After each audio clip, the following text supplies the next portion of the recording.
Hello, happy Valentine's Day. Hope you guys are doing well, folks. It is Friday, February 14th, still for me. It's late, but bars are probably winding down, if not done for the night. And I'm hanging out here. I saw a really great article by Gretchen Gavett. Anyway, so I took some notes on it, and I want to kind of go through this because this is very relevant to my previous blatherings. The article is about, it's titled, it's in Harvard Business Review, which I'm a huge fan of in Harvard. Let's go Alex Bregman. Make the Crimson proud. Boston. Anyway, so yeah, this is a really helpful thing. I just feel a lot of love and direction, and just learned a lot from participating in this publication. So it's just been tremendously helpful, and I'm very grateful, and I felt seen, heard, and supported. Believe it or not, I definitely see this as a situation where I am under an angel's wings. Anyway, this article is about when your job breaks your heart. So I went through since high school, because that's kind of when I started my professional career, or at least my effort to become a professional. And yeah, it's just in TSU, where I went to school first, and I fell flat on my face with my grades. Then I went to Bodenseehof in Germany and had a great time. Socially had a tremendously fun time, and all that was, and left. Shoes were there, the boots walking around, and people were there, and still in touch with them, and kind of not really in touch with anybody, but my grades were a struggle at Bodenseehof. And then I came back to the States, and I enrolled at LSU and didn't do so well, and just this back and forth of, can I make it, and just struggle to graduate, struggle to get through, and up and down grades, and just kind of, I don't know. And I think I think it was just kind of this stuff right here, up here, whatever's under, and this thing that happens.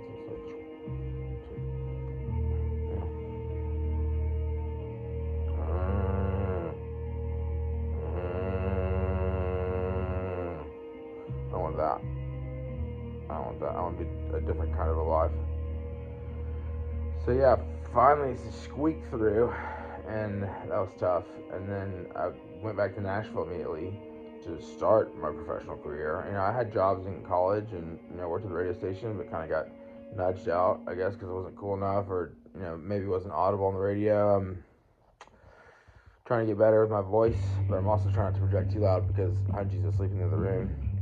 So a little bit of a catch-22 there, but see here.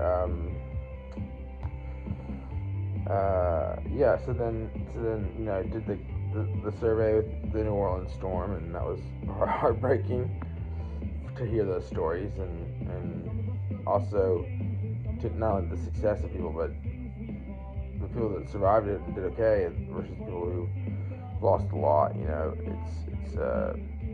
It's hard to endure, but it was good, and I really enjoyed it, and I love New Orleans. Got that New Orleans blood in me, as that song Far Drive says. So that was good, and then just, I don't know, I kind of felt like I was like one of those pieces in a Plinko board, and it's like I was like on this level surface moving forward towards graduation, and then all of a sudden the floor opened up, and I just Plinkoed down, and someone finally just like, okay, we'll just I don't know, it's just tough. I had to climb back up, like a mouse through it. So then I graduated and I got a job at the Frisch Center for the Visual Arts. It's now called Frisch Art Museum. Love that. Music Dorsey was there. Some deep down part of me thinks that my month plus abroad in Paris,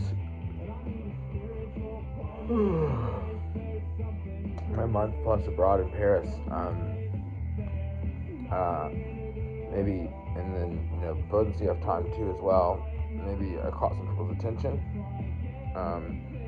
French people are pretty attentive and detail oriented, and kind of like me. And the means of communication doesn't always have to be direct, which is in line with how the language works, I think.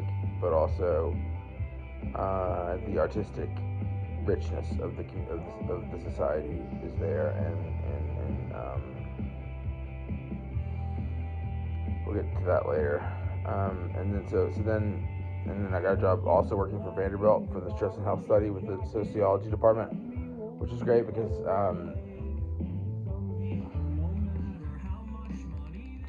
I got to use my New Orleans experience with the sociology department at LSU with Vanderbilt, and that was a explosion. Didn't go well. Very traumatizing moment for me, and attributed to a lot of my paranoia and just the difficulty I have with everything, and just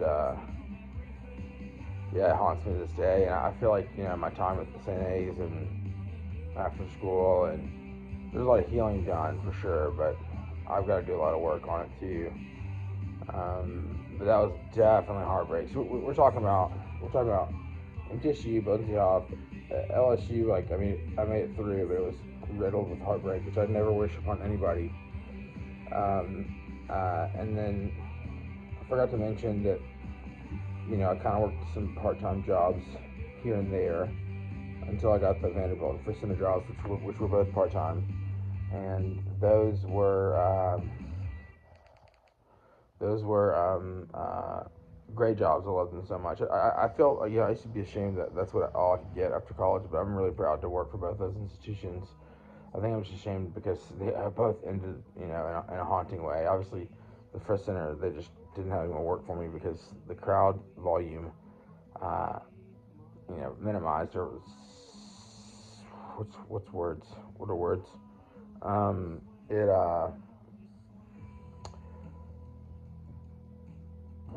You probably know what I'm trying to say. You got it. Decreased. Reduced. That's what I'm trying to say. Reduced. So people were not rolling through the door as much because it wasn't as much of a blockbuster deal. But a lot of that place is doing great. It's a good place. But I forgot to mention before, those two jobs, which were kind of my first jobs out of college, aside from the stress and health study and the part-time work at a housing organization, my mother, we sold our house that we had in late childhood, so through high school and middle school for me, and my brother just high school, and my sister for most of her middle school, I think elementary too, but all of her high school, she was in the house. We sold that, which is like shedding lots of memories, and just kind of a status loss too as well. It was gut-wrenchingly sad, and that was during the time of the flood, which is kind of a fun story. The Stones let us cook a chicken in their house because we had no power in our neighborhood when the storm hit. We had this like final meal we were having at our house, and the storm hit, which I kind of felt biblical.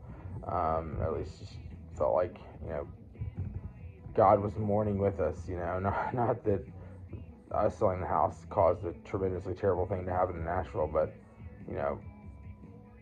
I felt the solidarity of those that lost a lot, because the house isn't with us anymore, so those that lost something in that storm that's no longer with them, I feel you. And so we had to drive all this crazy way through Nashville to get to the Stones' house, and they let us cook our chicken there. We drove it back, and we had a meal, and that house is gone. It's no more. And that was heartbreaking. So I got that job. And I think that was like really, really like deep seated hurt. And then my mom was kind of between places to stay too. And then after that, Vanderbilt was a crash and burn. First center faded away first, several months before, and then I got a job at Hospital Corporation of America, which was great, but it was temp and it didn't extend it into full time. Boof. And then I had another part-time job during that time as a expo slash bus guy slash whatever at a restaurant in a mall, and I got 3 tardies, so that's that. That was heartbreaking. And then I landed at a place where I was parking cars, and the Titans were having a Christmas party, and I tightened up, but the wrong kind of tightening up. You know how like everything you say has like a voodoo evil devil side to it, so you can't really say things too absolute sometimes. And if you can, it is purely the work of God. But somehow someone will pervert it in some way or shape or form. Anyway, I danged up a car in a parking garage that belonged to a football player for Tennessee Titans. I'm sorry, dude. Hope your car's okay. Hope you got reimbursed. Hope you got a better car. Maybe. That'd be cool. Leave it in the comments. Anyway, and then, was standing in parking lots for a good while. Came with some real deep-seated heartbreak with healthcare I won't get into, and then, worked at a nonprofit for a year with like this new diagnosis and just trying to figure out what's going on. And, by that time I was in a city that I knew really well, but knew no one in it, and people were afraid of me. I don't really know. I wish I could tell you what they thought of me, but I just know that I was distanced by everyone, always, because I don't know if I did it myself, because I was being a jerk, or for myself, anyway, so that was heartbreaking. So I kind of had no support system, so it's like, why not pack up and move to South Carolina and live in a trailer, and by the time that happened, I realized that any sort of affluence I thought I ever had, which I didn't really ever have it, because it was always my parents' wealth, it was a nub at most. It was this tree stump. The whole thing was chopped down. But then I stuck with it for 9 years, and that was with Clemson, and learned to fit in and adapt, and make part of who I am that, and that was good. It was good. I learned to appreciate things, and when I was at the camp, I really found it easy to just maintain my support of Clemson. And then I got transferred up to Clemson, which is where we are here now. Go tour. Van Gogh irises, and then this is the bouquet I helped construct, and candles, and we're watching D2. Okay, I'll get some romantic lighting. I got the computer light my face. No.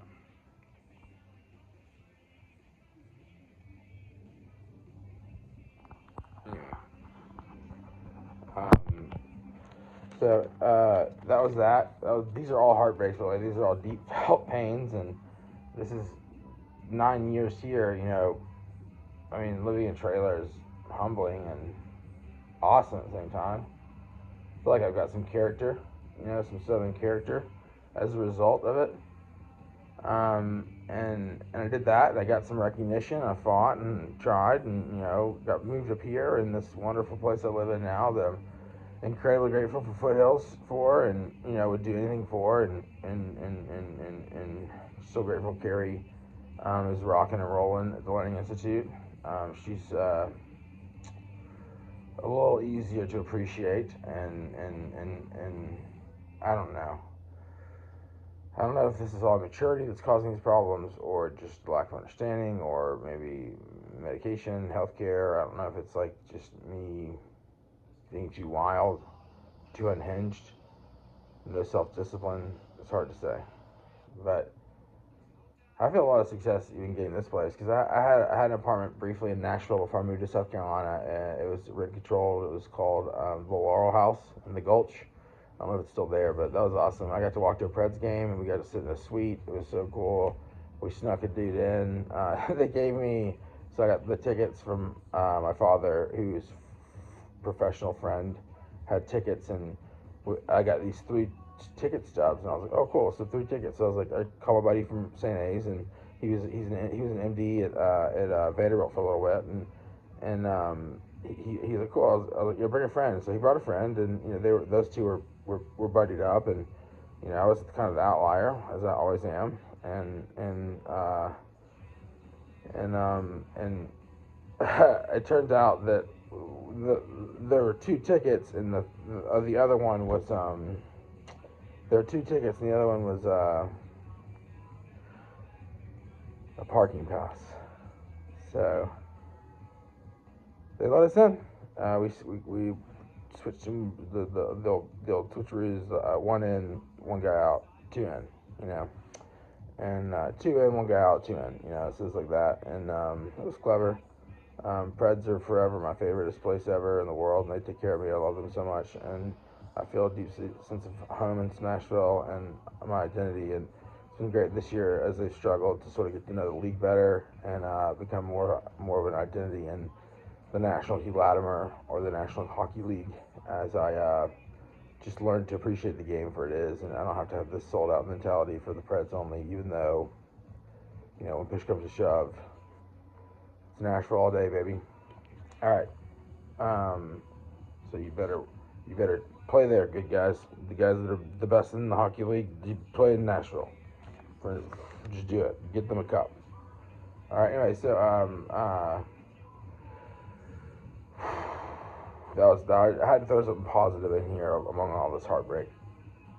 Anyway, Venables bust, and St. A's was there for me, and they've always been there for me. I've been diligent to listen to them and go to church to them remotely online for a while, which has been. I didn't know God's love was so good, and they show it. And it's.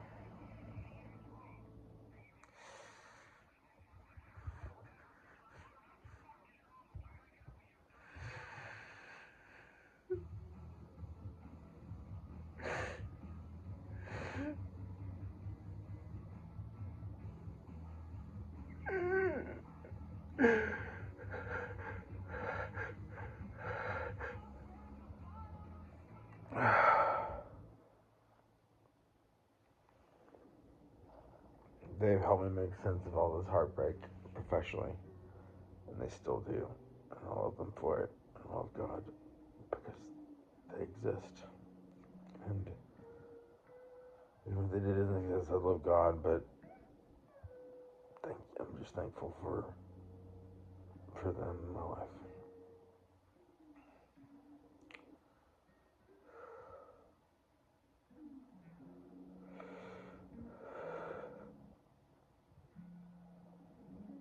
I'm sorry.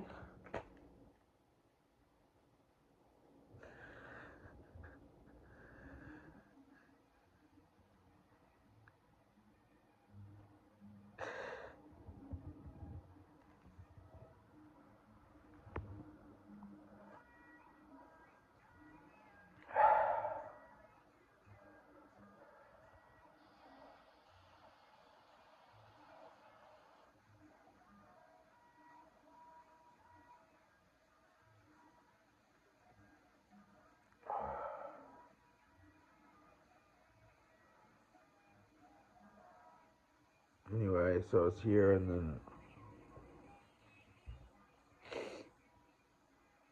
I have some misunderstandings about leadership within Clemson, and found that I was often challenged or seen as unfit for the Clemson brand. maybe that's my own paranoia and part of the history of heartbreak professionally that caused me to see that in some way. But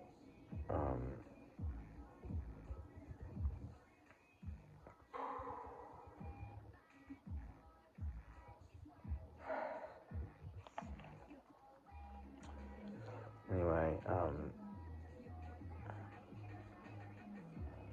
yeah, 9 years with Clemson, and didn't have much to show for it other than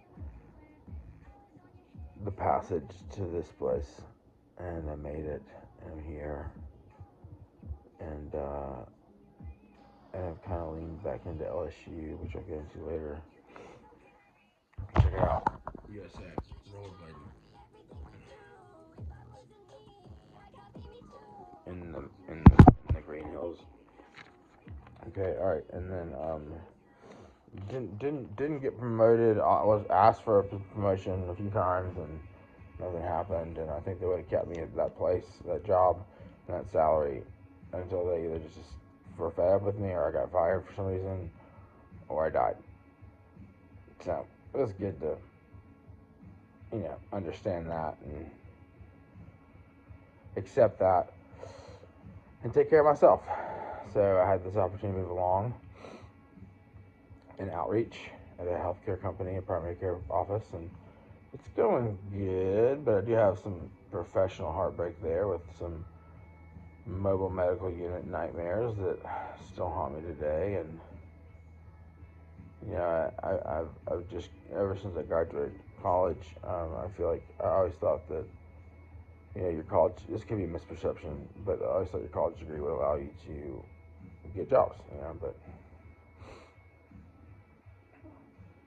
that's a fallacy and a hurt that doesn't need to be there, because it's not really how it works. But I gotta get better at selling myself, I guess, which is what this has helped me work through. I felt like a dull tool, and I felt like my college degree was tough to monetize. But that's because I didn't have the means to do so. I didn't have the knowledge and understanding to do so. So that's fun. And then see here, I'll show you a little setup here. What do you guys think of our ceiling? It's pretty cool, ain't it? Alright. See what I want, white pants. Alright. So, moving on. My current job, with this new administration we have in the U.S. government, I'm a little nervous or worried or paranoid, given this whole page of professional bullet points. It's just bullet points. It's not the individual or the micro heartbreaks.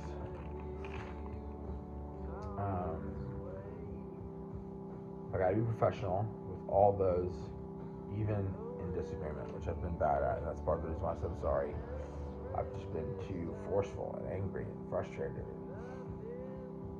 just furious, and you just can't do that. It's like Happy Gilmore, Chubbs was like, he told Happy, he said, you can't play with raw aggression. This isn't hockey. But I don't know. Maybe not South Carolina. I don't know. Was that a dig? I'm sorry. I apologize. I just know that golf etiquette is better. The other day in the ambassador meeting for Easley, they're like, well, you're wearing a guy from the newspaper was like, he's in progress. He said, you look like you're going to play golf. And I was like, you know what? I'm always on the course. I'm always on the course. It's good mentality to have, Always on the course. Whatever that means. I'm sure you can define yourself, but I don't want to get into it now. So this heartbreak, this repetitive heartbreak, causes frustration to build. So when I have a lot of repetitive heartbreak, which is mostly self-inflicted, if not all together, completely self-inflicted, it makes frustration happen, which makes me want to damage give me more professional heartache. So it's just this cycle of self-destruction. And as far as grad school is concerned, I'm so hopeful. Like me, part of the reason I still breathe, yet with those things, it is difficult for people to break your heart and if they think you can't get in, or you think that you're not a candidate. That's what comes to tell me when I try to apply for the MBA program. I talk to a counselor that you're not a candidate. You're not a candidate. Which, I get that a lot around here. And that's fine. I mean, I've been to the bottom and further down, so, I have some calluses in that department, so. It still hurts, but, I'm just starting to think maybe it's not really about me, and maybe it's their problem. Anyway, but I'll continue here. So it says, yeah, with these things, it is difficult for people to break your heart. So like when you're like, I want to go to grad school, I can do it. MBA is the best school ever, And it's like, I mean, did you see this heartbreak? All my schools, terrible grades, And unfortunately, it's a dadgum permanent record, like everything in the world somehow. Even though Jesus like, don't do that. It's like, we've got to keep tabs on people, So we're like doing it. We're keeping tabs on people, which makes sense in a lot of ways, because you have to have a rotation. People got to trust you.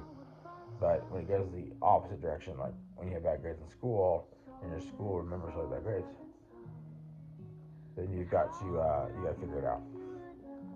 You got to choose a different path, which makes so basically like my untreated condition, what I wrote down is called it.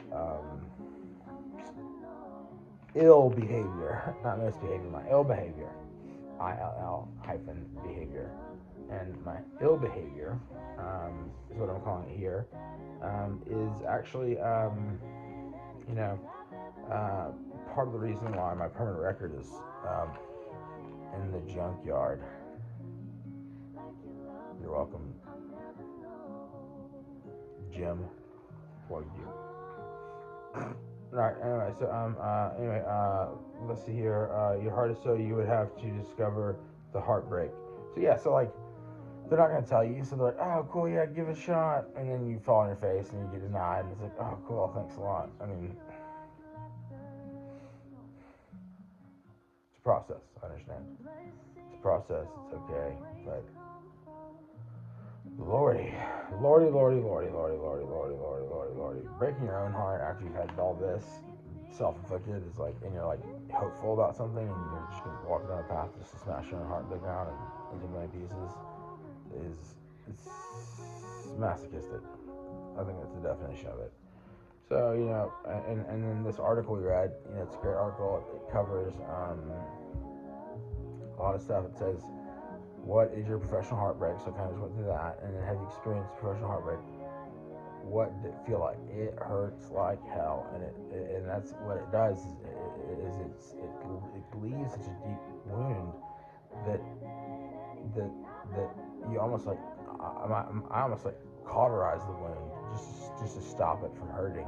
When sometimes if you let it sit and heal slowly, and you obviously treat it properly, it's where you see more mature growth. When you cauterize it, like when those little sticks you buy, I forget what the material is, but when you like nick your cheek or something like that, it's bleeding, just rub this, like, what is it?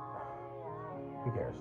That stuff on it, and it cauterizes the wound, so then like it dries up the blood, and you can peel it off later, and there's no more blood running.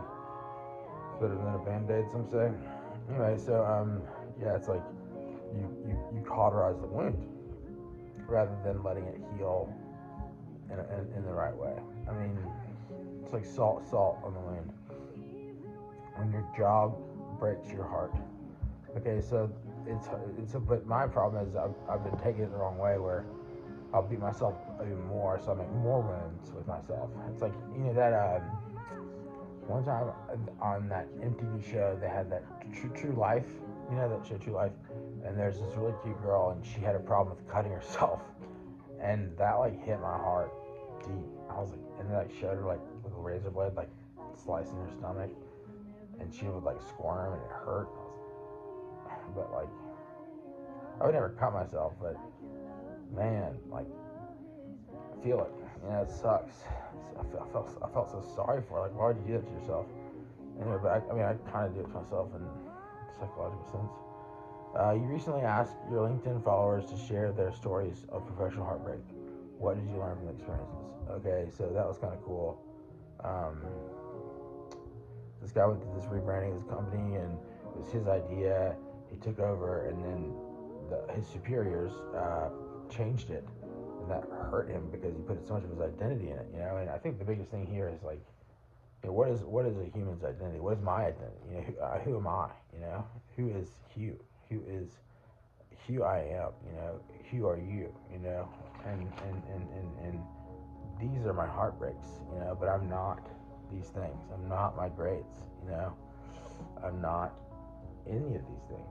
They've shaped me, but you know, and they've changed the course of my life and how I think, and they've caused a lot of trauma and pain and just created a problem for my ability to function professionally, you know, and it's my fault, you know. That's life, you know. You just gotta accept that. So like, I gotta find a way forward with whatever it takes. So that's why I kind of got hopeful about grad school. But anyway, let's keep going. The Clemson job was a heartbreak. It was very real. I asked to be promoted I think, yeah, I'll get that. I asked to be promoted to an assistant director because I'd been with the organization for 9 years, and I was told that they were not going to have that position anymore. Sure enough, once I left the company, 3 months later, there's someone in that position. That person that took the position that I wanted, they said they didn't have, which is like, you know, that's like a brushing you off, like shoot cat, you're stray, and like, you know, we're just like feeding you sometimes. So that hurt, you know. But I mean, they've employed someone who, they're a good person. I get it. Like, the company's not suffering as a result of it. I'm not going to do apples to apples, but you know, the person's husband, her husband directs a camp nearby, near the headquarters. So we're in the region of the assistant directorship. So I mean, and they're darlings. They're darlings of the organization. So you know, when have I been a darling in the organization? LSU. That's it. But like, you know, that doesn't matter because I have this. My path of heartbreak that's irreversible. You know, irreversible. Apparently. It sounds like this kind of heartbreak can have a long-term ripple effect. Ooh, exactly. It's a double-edged sword. It is, because you learn value lessons, but it hurts your confidence, and that's resilience comes in. That's where your resilience comes in. And good lord, sometimes I wish life was a video game and I could like take half my salary and buy resilience points just so I could make it each month. Resilience points. Anyway, part of the reason I have started kicking up dust, fanning the smoke with this town, we live in Clemson, is because Cooley has always treated me as an out of place. As out of place. They treat me as out of place. That's what they treat me out of place. That's what it is. They treat me out of place completely. Since I was employed there in 2014, I kind of had this feeling like, we don't think we can do this. You know, like, I think they're called not success indicators, but like credibility indicators, something like that. Some crazy term like that. You know, and I wasn't good at pitching those and throwing those out there because I thought I should be humble and not brag on myself and just let the Lord prove my work. But man, dude, I got dragged through the mud for years because of that, you know. And I'm not saying that, I'm not like complaining about my attempts to be humble, but you know, I don't know, maybe I didn't do the right thing at the right time and I got judged immediately. Maybe my first impression skills are bad. I mean, look at just you, flat on this. and I pretty much stayed there.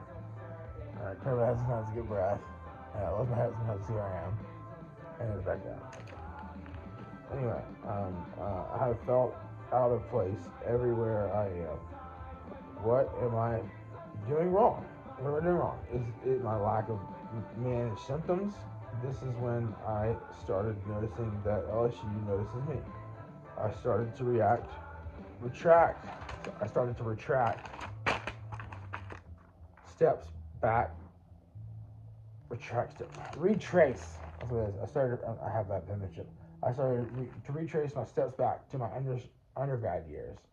I had buried a lot of self-inflicted professional heartbreak. I really had. I mean, I feel like, why am I walking heartbreak? It's so sad. Maybe that's why Carrie loves me, because she feels sorry for me, because I'm just like so pitiful. I don't know. Maybe it's late. I'm beating myself up. LSU sees and understands me. I feel a sense of belonging and welcome there. It is at the deep depths of my soul that LSU knows, accepts, and nurtures me. I feel cared for by LSU. I feel accepted in my brokenness. I would say the same thing as St. Augustine's and all these things too as well. Vanderbilt too for sure. I feel accepted in my brokenness, and Hunch as well, 100%. Much like Hunch does. I feel cared for in my brokenness, understood, and a sense or hope for nurturing to heal my brokenness. Heal, accept, and grow and prosper with and through my brokenness to improve the community I am part of. Yeah, I mean, that's just like, I mean, this is all, this page right here, it's all heartbreak. You know, this thing is, it's all heartbreak, you know, and there's so much, like, more heartbreak, like, littered throughout. And I just want to, like, you know, I think that's what the message of Jesus is that we have this ability to upend our hurts. You know, sometimes your weaknesses can be your strengths. You know, and I mean, I'm fearful to open the store, but I'm, you know, kind of debating whether or not the fact that,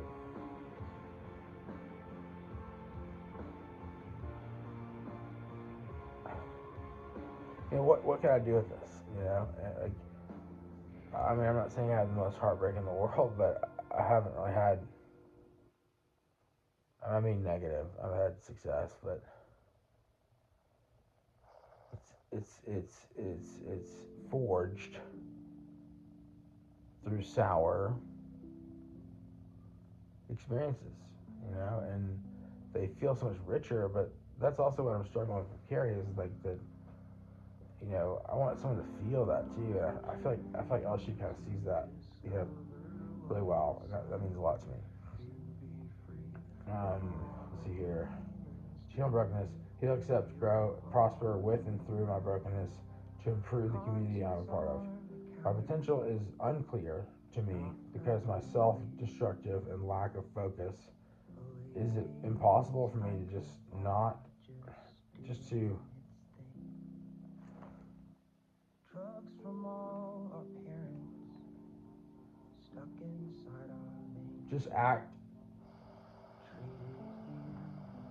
to get on?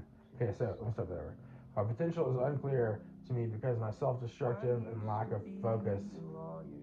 It is impossible for me to just get on with what is asked of me. Is it impossible for me to just get on with what is asked of me? It's getting late. Have destroyed maybe any chance I have of following the steps to reach my potential or beyond. All right, so that's a lot of sentence. So I'm gonna read it again. My potential is unclear to me because of my self-destruction and lack of focus. Is it impossible for me to just get on with what is asked of me? Is it? I mean, that can't be that hard to ask. You know, like, let's be honest. Like, can I just, you know, what's going on here? Like, just do it. You know, why do I get nervous? And I mean, it's like this trauma is like it swells. You know, you're assigned a task, and it's like, well, you know, how am I gonna fuck this up? Or like, how have I fucked up in the past? Should I try to avoid this time, rather than just be like, what do you do to fix this, or what do you do to do this? Just do it. And I'm like, oh, okay, crap. Like, how does this filter through all this shit? Oh, crap. Fine. Anyway, let's see here.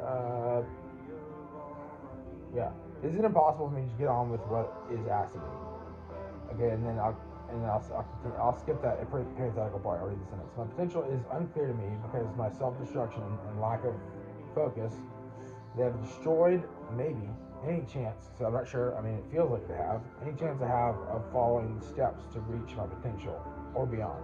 It's like, you have your potential, and it's like, let's just take it up a notch. It's like, say, like, okay, cool, I've done this. This is like, Hughes succeeded in life. That's good. Great. Good for him. Let's do more. Let's keep going. Let's take what we have and improve upon it. Or add to it. Let's just dominate. That's good. Back on top. Stay on top. Anyway, moving on. Heartbreak is easy to bury and run from. It is. It's very easy to bury and run from. I have a lot more of it with this topic of my too much professional heartbreak. Right into that unresolved heartbreak I caused Carrie that I have to now sift through, feel, be sad about, repent to God, moreover, most importantly, to Carrie.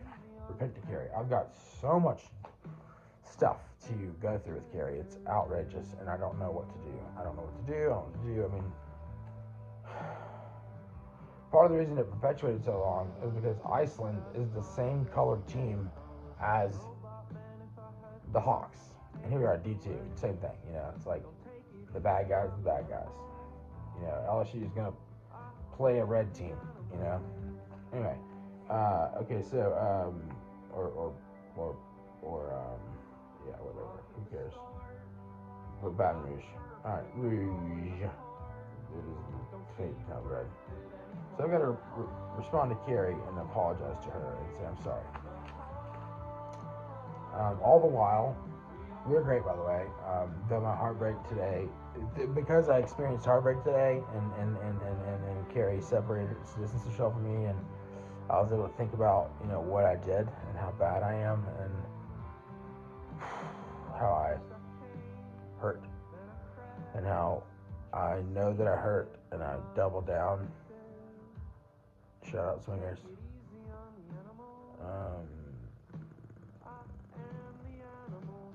Yeah, I doubled down too much. Gotta watch out for that. Maybe it's a gambling addiction. Maybe it's trying to bet the best. Alright, stated several apologies later. Team Hinge working on a third new edition. All the while, we are great through my heartbreak today and several apologies later. All the while, Team Hinge is working on a third new edition. How can I take all of this heartbreak, which is Gaza status? I definitely feel, and I don't want to disrespect the pain and suffering of people that have been what they've been through this past while with the conflict in Gaza.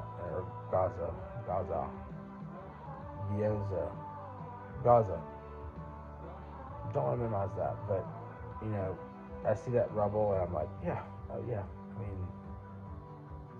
Several times, in Gaza, several times. Present day Gaza. And what feels like I might be being melodramatic, but so how can I take all this heartbreak and provide a future for my Valentines, with my mama included? How can I take care of Hunji, baby girl, mama, and the community? How can I find an idea? Well, stay the course is what everyone's nudging me here towards. Just keep on keeping on. Just to cash cow it.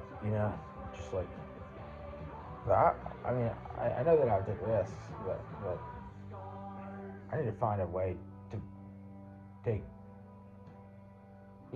controlled risks. Or like, I don't know. I need to figure it out. Today at YP and easily at Holiday Ingram. Shout out Holiday Ingram. You guys are awesome. Maybe one day I'll sign some paperwork with you guys. Anyway, I'm getting a little too hopeful. But I breathe. South Carolina. Anyway, license plate. Anyway, so we're there, and they said you like have one skill instantly. What would be? And mine was to be able to know how to start a business successfully that would succeed. And yeah, like the kind of the Matrix, you know, but computer blue teach me how to fly a helicopter. And they're like, yeah, they do that. It's pretty cool. That'd be kind of cool to have that power to start a successful business. People are saying like be a chef, like chop properly, and I'm like, oh come on. The best part of being a chef in the South is just not being, you know, one bite plate, $30 fancy. Just make it yums and healthy. Yums and healthy. Go snap bed. I'm not Clemson. I love Clemson so much, but I just, you know, I'm not.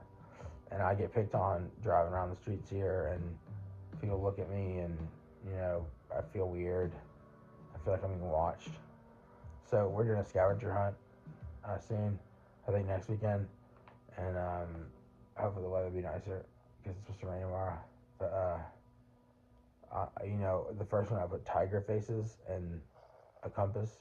Well, this time I got nerdy. I put the font in Middle Earth, and I put Sauron's eye because what isn't Sauron's eye but the beloved LSU. And also, it's funny because I feel like it's a dig at people around here because they're like, all right, cool, I get it. This is about Death Valley, Death Valleys, and superior nations, superior ethos, superior institutions that should work together to save tigers and make more of them. And they should release them in the wild like they did those giant lizards and monkeys in South Carolina. Weird place. All right, keep going. Thinking and praying on this one. I am. Searching myself to find a future that, with the new administration, God bless us, seems as uncertain as my entire life after high school. That is pretty true, and that's stressful. To be a rocky top the whole time, you know, it's stressful. It's probably why I like that song. It's like traumatizing. You know, something that turns people are like, let's put that song on him and he's gonna hate it. He's gonna get angry and get frustrated and you know, tarnish his value in society by acting out in a way that's sort of, you know, disapproving to the superiors, so that he won't advance in life or be trusted, and then the organization won't want him to be represented by them, so they won't continue his career upward. Story of my life.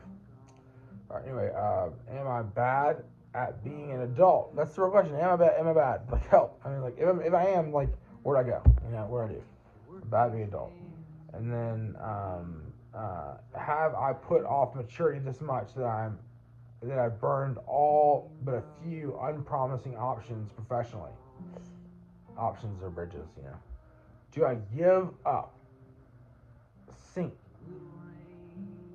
Not like in the kitchen, like into a swimming pool, just the bottom of the ocean, hang out with Dave Williams. What else can I? Where else can I go if not up? I mean, obviously down more, but I mean, come on, let's get there. I feel like I have more to prove to the world as a tool for God without the keys. Now, at the bottom of the ocean. Some keys at the bottom of the ocean because, you know, you got like, people don't like you when you have all this, especially with the academics. You know, that's like can't do that. It's a permanent record.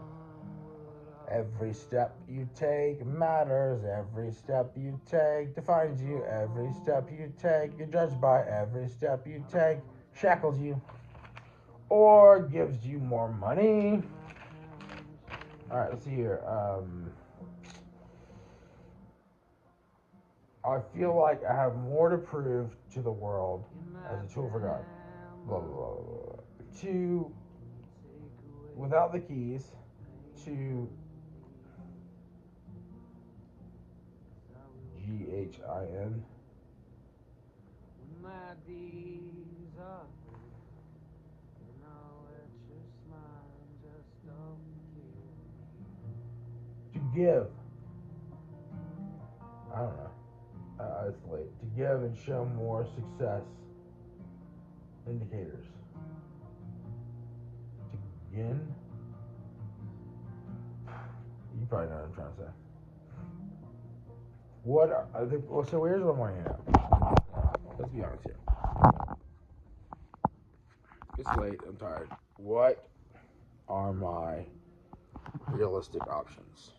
What are my realistic options? What are my realistic options? What are my realistic options? What are my realistic options? All right. Now, okay, let's keep going the article.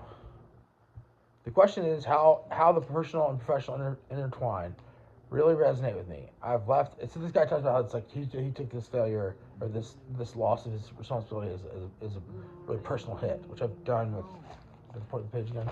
And then I left the job I love once. I'm not planning on leaving my job, by the way, just for the record, in case somebody from FCG sees this. But we got this administration. It's like, will I have a job? I mean. Anyway, I hope I do. I think I'm trying to find myself to be valuable to this company. I think I am, but it's just they probably don't know either. I mean that's the honest truth. I left this job. I left the job I loved once, and it felt like I was breaking up with it, and it took me a long time to get over it. Now that is true. It's not bad. I love that job, and it was really good for me. Like it was a good work-life balance, and I mean I got paid booty, but like, it was good. Like it was stable. It was like the most stable I've been, in a while. But I was really bored all the time. I hate being bored, but patience is a virtue. So yeah, so it's like it took me a while to get over this Clemson job. I think that's part of the reason why I'm taking so many digs at the community, and with this upcoming Clemson game, I'm really leveraging LSU to sort of kind of get at them. It's because they hurt me and they never made me feel welcome, and I'm kind of kicking back. It's like, you know, uh, I'm the dog, and they're the owner. Who's bad? I don't know. So I feel like LSU's kind of got my back a little bit, and they're treating me a little better, and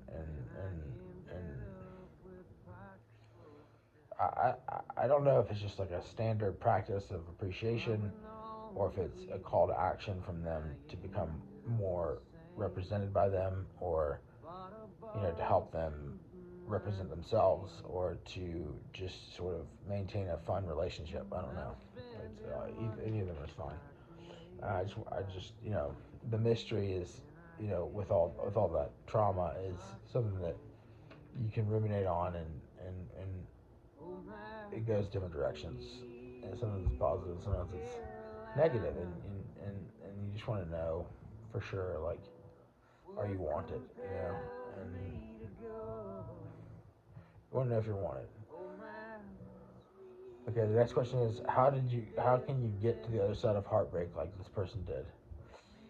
They just accepted it and they separated themselves from it. Yeah, it's just separated themselves from it. And for me, I don't know if this is healthy. This is where my question for LSU is I'm leaning into you guys to get away from this pain of this Clemson job, and St. A's really helped me heal from the Vanderbilt stuff, and I've had to deal with my own demons with the other ones, but it's exhausting to realize that I have so much maintenance to do on my own person because of why? Why did I do it? I don't know. Is it behavioral health? Is it that it?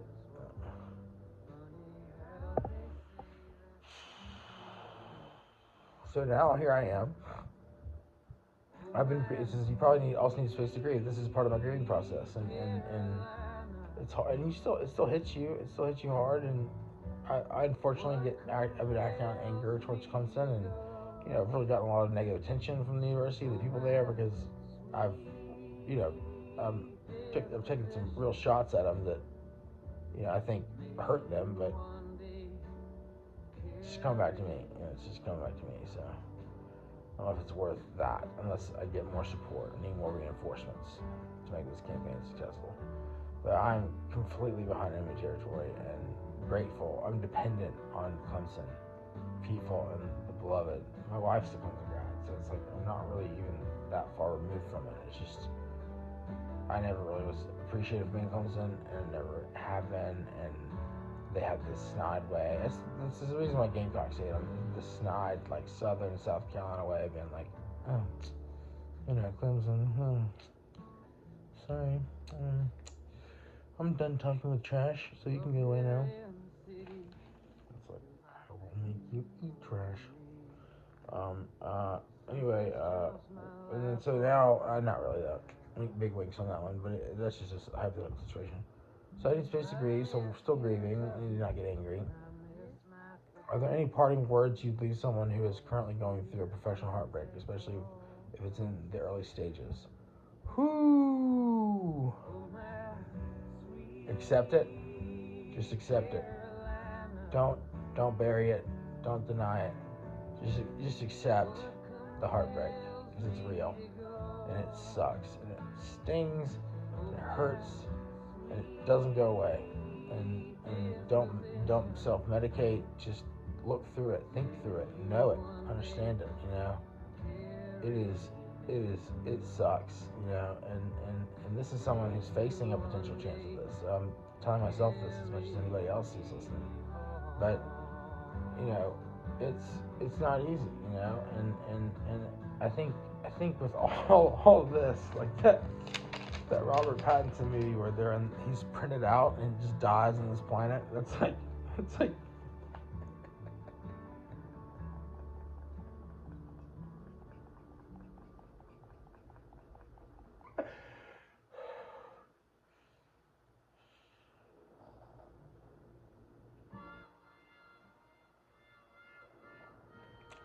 sometimes it's the quality of work I do, not the quality, but the quality type of work I do.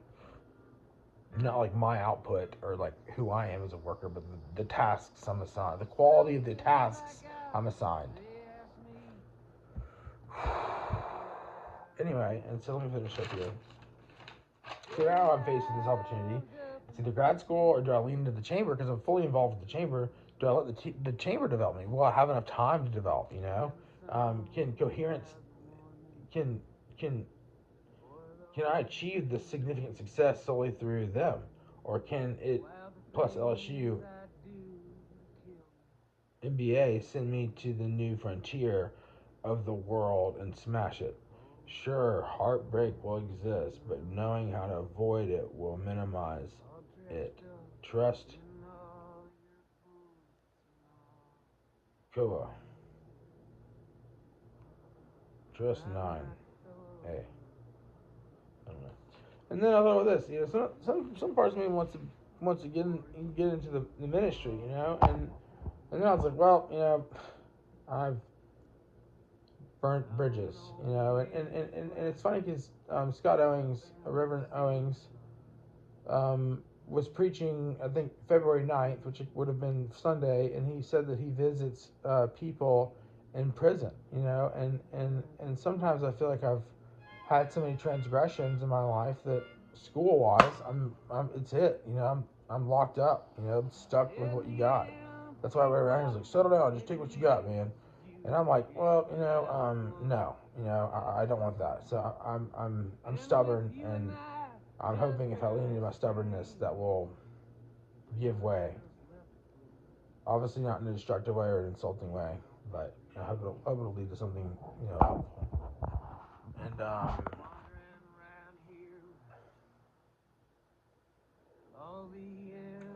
she says in the last paragraph, Miss Gavette, I like Gavette. I don't know. Tell me. When you really feel like getting going again, it is important to spend some time thinking about what will help you gain momentum as you move forward or seek a new opportunity. So that is the seminary thing. So it's like, okay, I probably can't get in seminary because I don't really study the Bible or read that much.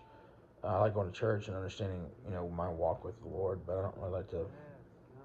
I'd have to learn. I'd like to study, memorize the Bible and stuff, which would be great. I think I'd be good at it. I think I'd be good at it. I do. I feel like I have that nurture, but I've transgressed awfully, awful. Like, just like, oh, dude, just like Coach Bombay selling out for Hendrix for Team USA. He's doing it right now. He's burning his stuff. You know, that's what I've been doing. I'm burning my stuff. They still support him. You know, they're still USA coach. So, you know, I'm hoping for that. You know, some grace, some forgiveness. But I don't want to cause worse problems. We're an hour, shouldn't I? So anyway, the point is that it's like what have you know? And so this is what I have to say. It's real quick. Seminary tool much of an ill-behaved past. Too much of an ill-behaved past. Tool. Too much of an ill-behaved past. Open business that serves the church's missions. Go public with it. A public company that is charitable. Do those exist? I should do the research. A public company that's charitable. I should do the research. How to give back to all those that have given to me, even with all the self-inflicted heartbreak. So, how can I channel this heartbreak to God's glory? Is it just staying in the heartbreak and suffering, or is it actually you know good? I don't know.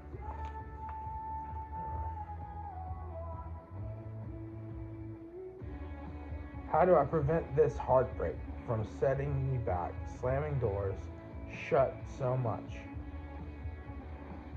My brain, heart, soul are invaluable. How do I keep myself from getting in my own way? I have tons of superiors. I have to keep them happy by yielding positive results. I cannot let recent or fairly recent professional heartbreak lose sight of that goal. People invest in me all over. Make their investment count. If I can surprise them with how much I matter and how significant my count is, then I am in it. Then I'm succeeding. Try to write it down. Okay.